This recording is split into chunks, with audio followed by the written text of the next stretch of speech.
Hi there, a bag from Banggood, containing 5 smaller bags.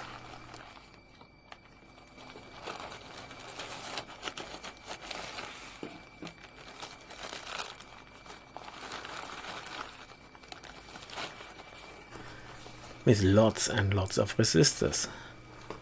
So that should have me covered for a while, at least for through hole. But are they any good, and is this really a good deal? In this video you are going to find out. Here's the offer on Banggood's website. The price has gone up slightly. When I bought this 3 months ago it was just $9.35. Either way you get 3000 metal film resistors, 1/4 watt, 1%. The brand is shown as Geekcreit, however that is supposed to be pronounced, a brand that is all over the Banggood website. You may recognize the name from cloned Arduinos and electronic modules.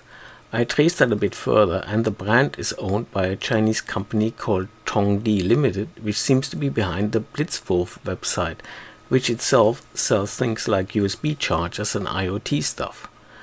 Without spending hours on research, the point behind all this that in my mind these Geekcreit resistors are not manufactured by Tongdi directly, but rather resold, probably from buying resistors in bulk on a Chinese market, which means the price, consistency and quality may change at any time.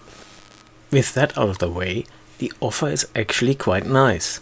Many other similar deals are full of rarely used exotic values. This one actually contains a decent collection of very common resistance values, ranging from 10 ohms to 1 megohm, 30 different values and 100 resistors for each. If I use the price I actually paid, that means just 31 pence for 100 resistors. Quite attractive. Provided the resistors are worth it, I decided to do some tests.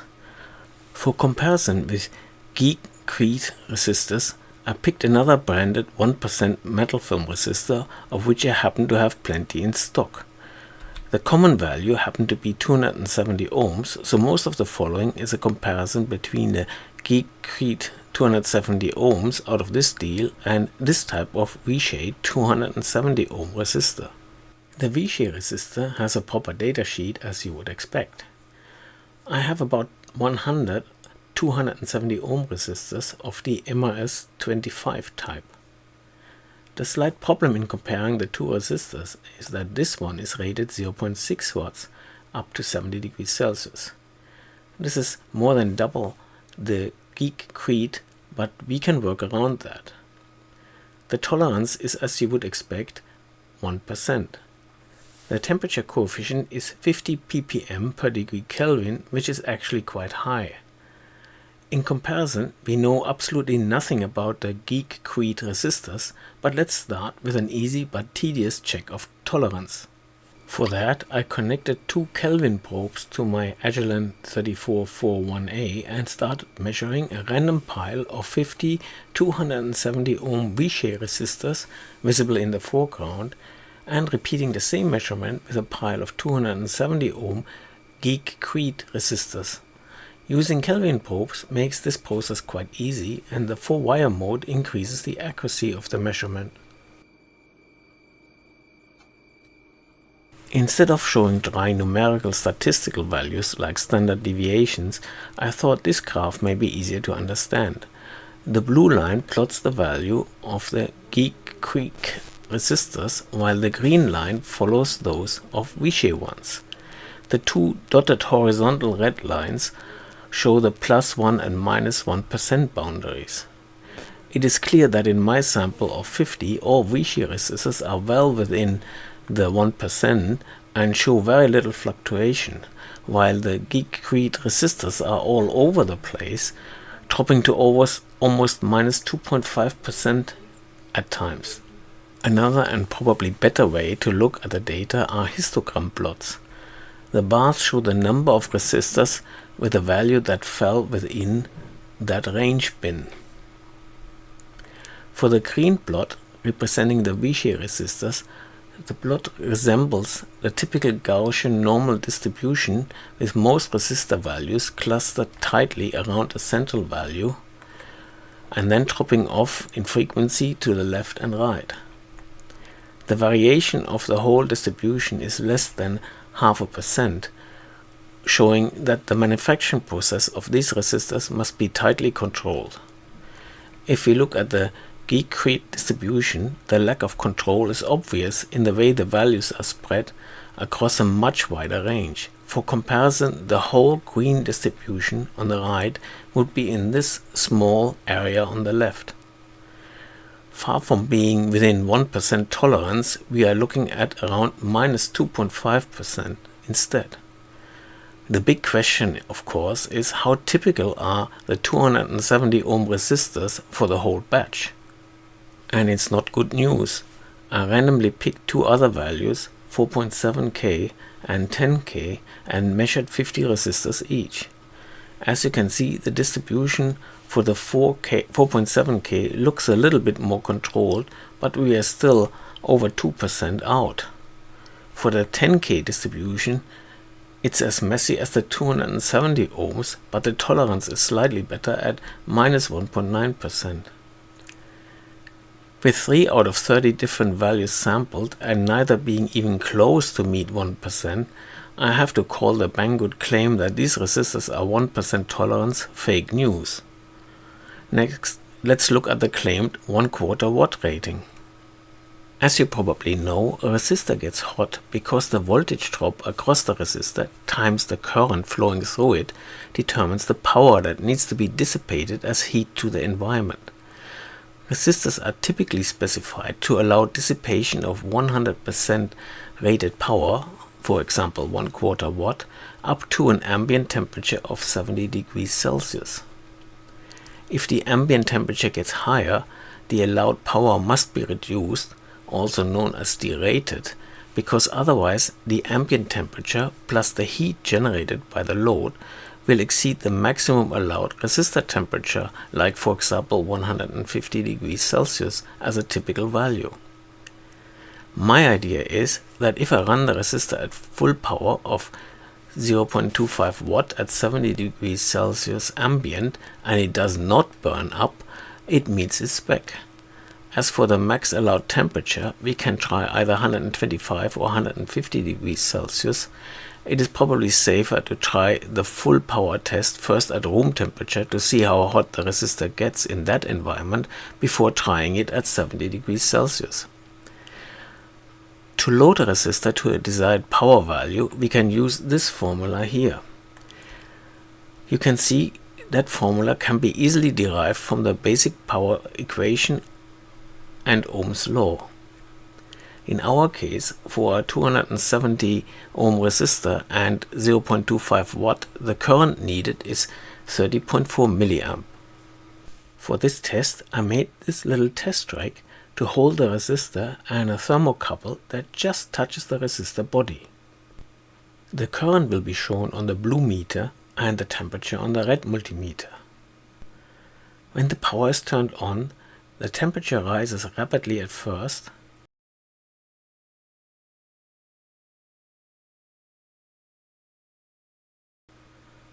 but soon slows down and settles at just below 56 degrees Celsius, so no overheating problem here. To get a 70 degrees Celsius ambient environment, I put one of my power resistor units into a box with some insulation material that was at hand. I wedged the test rig you saw earlier into the box with about 5 cm clearance above the heatsink and closed the lid to keep the heat inside as much as possible. It took quite a while to get the temperature right by adjusting the current through the power resistors at the bottom of the box. I even put a second thermocouple into the box just to keep an eye on the ambient temperature and the second display of the red meter. As before, the temperature of the resistor shoots up quickly, but we stay well below even the lower max value of 125 degrees Celsius. Here are the results graphically. The blue trace is the first test at room temperature of about 25 degrees Celsius. The red trace is the second test at about 70 degrees Celsius ambient temperature. The ambient temperature itself for this second test is the yellow trace. Neither temperature hits even 100 degrees Celsius. My conclusion is that the 1/4 watt claim is true. Looking at the traces, you may wonder if you couldn't load this resistor even higher, but I would not recommend it because my test method isn't very sophisticated. For example, I left the full-length leads on the resistor, which helps cooling it down, and the alligator clips may help with that too. We also don't know what the maximum allowed temperature for these resistors is. Maybe it's only 100 degrees Celsius, who knows? Since I had the heater box set up already, I decided to have a go at measuring the temperature coefficient of resistance, or TCR. This shows how much the resistance changes with temperature. Of course, lower is better. For this, I prepared the rig using 2 Kelvin probes and a thermocouple. This, by the way, is the Vichy resistor. I ran the test twice, once with a Banggood resistor and the second time with a Vichy one. Installing it to hover above the heatsink is not easy because there are lots of stiff cables from the Kelvin probes.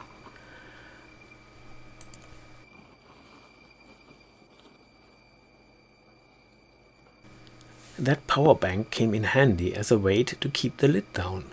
Turning the power to the heater resistors on and the temperature is rising.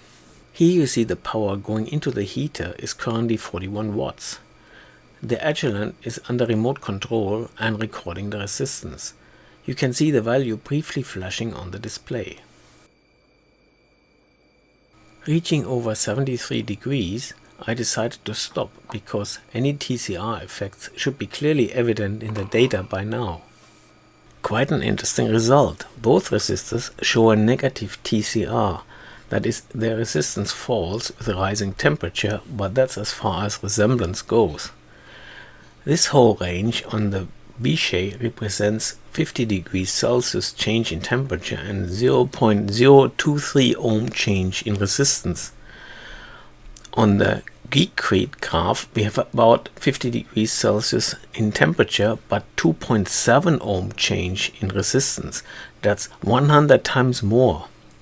This translates into a terrible TCR of 200 ppm Kelvin for Geekcreit. Terribly, at least as far as precision metal film resistors go, as these are supposed to be much better. The tested Vichy resistors with 1.75 ppm Kelvin is actually quite a bit better than the datasheet, which only guarantees 50 ppm Kelvin. That is the difference between worst case but guaranteed specs and actual specs that are often, but not always, much better. By the way, I tried to show how I did the calculation. I picked 2 far apart points on the trace where the temperature and resistance was constant for a couple of measurements. These are the P1 and P2 resistance temperature pairs you see. The delta line is the difference between the 2 points.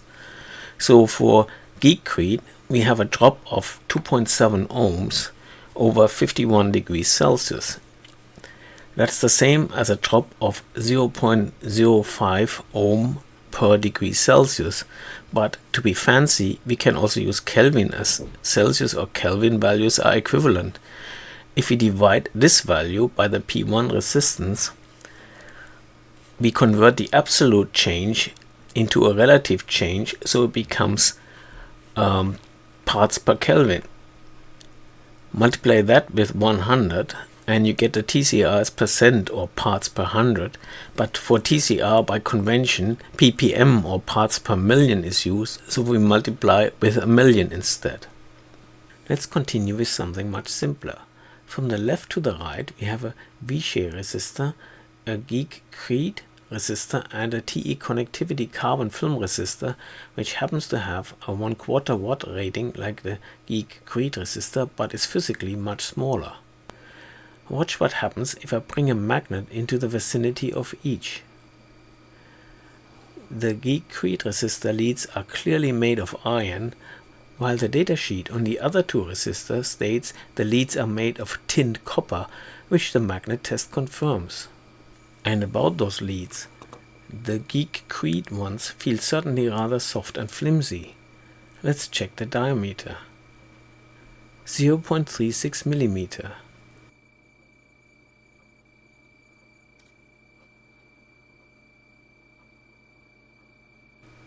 And the V-shear resistor? 0.6 mm, nearly double, but then this resistor is rated for 0.6 watts. But this tiny TE resistor is also rated 1/4 watt like the Geekcreit. 0.41 mm, almost 14% more than the Geekcreit with its iron core. Using a thin, cheap iron core instead of copper should cause a higher lead resistance for Geekcreit resistors compared with a TE resistor as the closest equivalent in lead diameter. Let's see if that holds true using 4-wire measurement with Kelvin probes, of course. 21 milliohm for a Geekcreit resistor,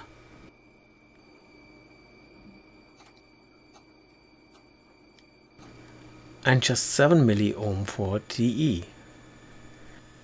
This may make little difference for higher resistance values, and in a PCB you won't normally use the whole lead length anyway, but the Geekcreit lead resistance gets close and may even exceed tolerances for 1% resistors of 10 ohms and lower.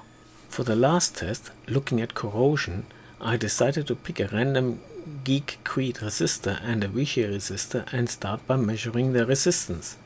266.67 ohm and 269.31 ohm respectively, and then mount them next to each other on a piece of plastic using sticky tape. I left the resistor body and about 15 mm of the leads on each side free.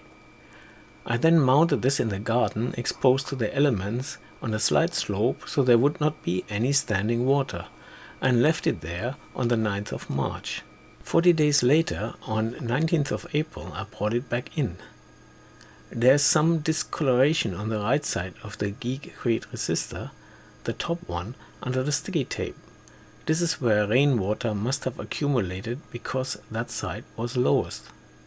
There is definitely corrosion on the leads of the Geekcreit resistor.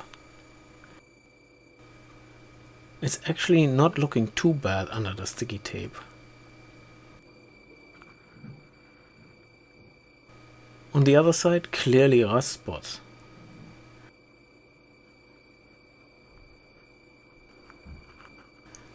The V-shear one has some whitish spots, but overall its leads are in far better shape. No sign of rust.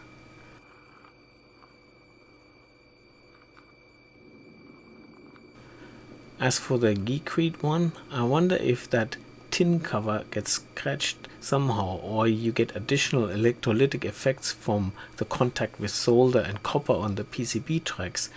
Will these resistors rust right off the board in all but the driest environments? Time to check if the values have changed over the 40 days of sometimes very stormy UK weather, but we also had intense sunshine over Easter, for example. 266.74 for the Geekcreit, an increase of 0.03%. The V-shear is still exactly the same value as before. Since I know now about the bad TCR of the Geekcreit resistors, this increase could simply be a different ambient temperature when measuring. Sadly, I did not record the temperature when measuring it back in March. Is the Banggood 300 pieces 30 kinds value 1/4 watt metal film resistor assorted kit value for money? Let's compare it with the prices for the other two types of resistors I've used in this video. As I said at the beginning, I paid 31 pence for 100 of Banggood's finest 1% resistors. 100 of the 1% V-shear resistors at £1.24 cost exactly 4 times as much. 100 of the TE resistors at 85 pence is still 3 times the price of Banggood, and that's for 5% carbon film resistors. So on the face of it, the deal seems unbeatable. You get lots of resistors in a good selection of values for very little money. However, you get what you pay for. These are not 1%, more like 2.5%, and the distribution is very uneven, which indicates that the manufacturing process isn't tightly controlled, or these are rejects from a real 1% manufacturing line. The TCR is very high for metal film resistors, especially if these were really 1%. The leads are prone to corrosion and very thin and weak. I can live with 2.5% tolerance, and if not, I might simply measure resistors until I find one that does what I want. Annoying and time consuming, but not the end of the world. I don't like the high TCR. That rules these resistors out for anything needing a bit of stability, like oscillators, timers or voltage dividers. And if you think about it, these are quite a lot of applications. Corrosion may be a long-term issue, but I will avoid using these for any projects that I intend to keep. Most annoying are these thin and flimsy leads, because they make using these resistors in breadboards a real pain. So in summary, I'd rather pay 4 times as much for reliable quality than a bargain price for this set of low quality resistors. Don't buy it unless you are very sure you can live with the many shortcomings. Thanks for watching.